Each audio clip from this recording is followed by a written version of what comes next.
All right. My name is Austin Ansel, and I'll be the first negative constructive. Affirmative states in contention 1 that Syria's chemical weapons use cannot go unpunished. Yes, I agree that chemical weapon use cannot go unpunished, but there are other actions that could be taken besides military action. Furthermore, if we side with affirmative, it comes with a cost, not just an economic cost, but with nuclear consequences. What are you reading? Just my points and stuff. Yeah, I want you to talk to us about your points. I don't want, remember, you're not supposed to have a prepared speech, so don't read it, debate it. Okay. Attack in Syria could have nuclear consequences. My source for that is from CBS. Russia warns of nuclear attacks if Syria is attacked. September 5th, 2013. A Russian foreign ministry spokesman warned that any military intervention in Syria could create a nuclear disaster. If a warhead by design or by chance were to hit the miniature nuclear source reactor near Damascus, the consequences could be catastrophic.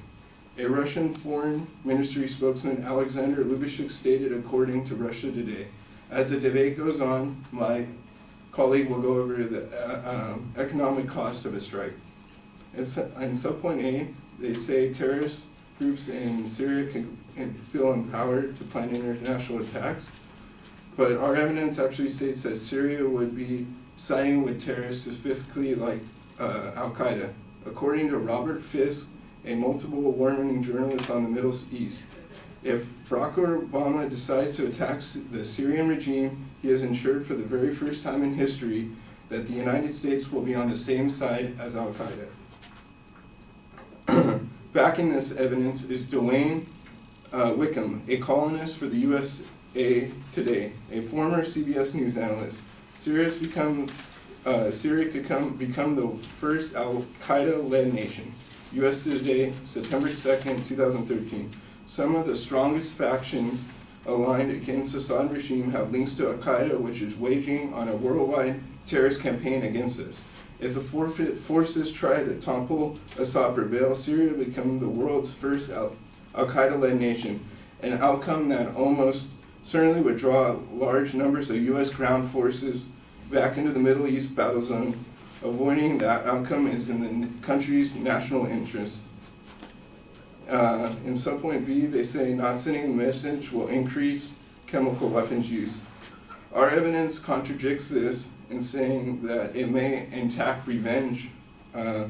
According to Azar Klein, a senior writer for the Washington Post, the Syrian army sympathizers, Syrian armies like allies like Hezbollah or other pro-Syrian or at least anti-American, sorry, I lost my place.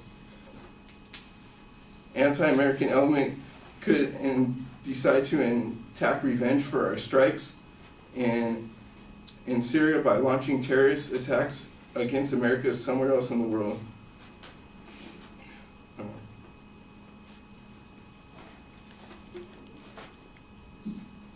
Okay, moving on to contention 2, where the affirmative states that chemical weapons use will deter chemical weapons around the world. The Middle East has shown to be unstable no matter what America has shown to do in response. For example, we have invaded Iraq, and to this day it shows many signs of instability. Furthermore, my evidence shows that Israel is in constant threat of what could possibly happen from surrounding countries. U.S. allies such as Israel will come under attack if the U.S. attacks Syria. Steve Watson is a London-based writer. He has a master's degree in international relations of School of Politics from the University of Nottingham from the Prison Planet, September 3rd, 2013. A Syrian official has warned that Israel will come under fire should the United States pursue any military aggression against Assad regime. Another piece of evidence is a strike would increase violence and unleash a new wave of terrorism.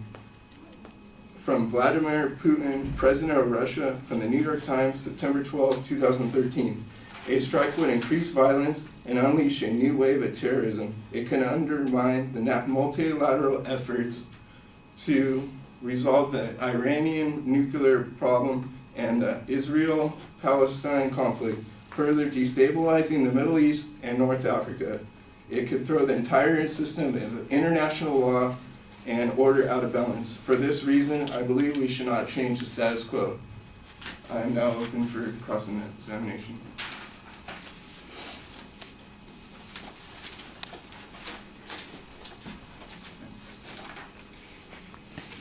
You discussed that this could lead to more nuclear consequences if we attack. Well, they've already used chemical weapons, so they've already shown the ability they'll use it against their own people, against innocent civilians who aren't even involved in the war. What's stopping them from doing it if we don't do anything about it? Why wouldn't they do it again? Why wouldn't they? Why wouldn't Assad use chemical weapons again, or any other terrorist group use chemical weapons if we haven't shown that we'll stop it?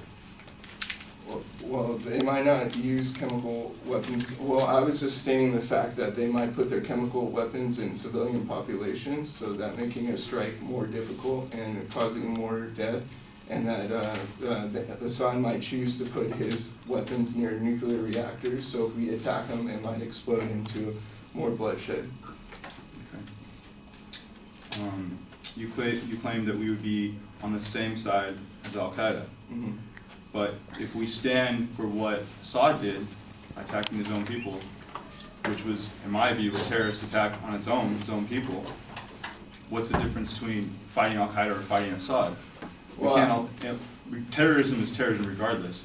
We can't allow the fact that maybe Al-Qaeda is going against them stop us from doing what we know is right and attacking Assad. Did you want a response to that? Yes. I just feel like Al-Qaeda is more an evil. America has been fighting